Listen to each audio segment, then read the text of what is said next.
Nak tahu ke apa tu bahan pencemar? Bahan pencemar ni termasuk pelbagai jenis bahan seperti bahan zara, nitrogen oksida, sulfur dioksida, sebatang organik meruap dan ozon antara lain. Semua ni berasal daripada pelbagai sumber, termasuk proses perindustrian, pelepasan kenderaan, aktiviti pertanian dan sumber semula jadi seperti kebakaran hutan dan letusan gunung berapi.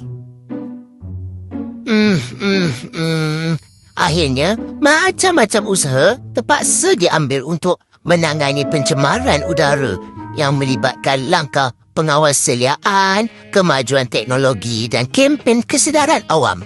Ini mungkin termasuk pelaksanaan piawaian pelepasan untuk kenderaan dan kemudahan industri, promosi sumber tenaga yang lebih bersih dan pembangunan sistem pemantauan kualiti udara.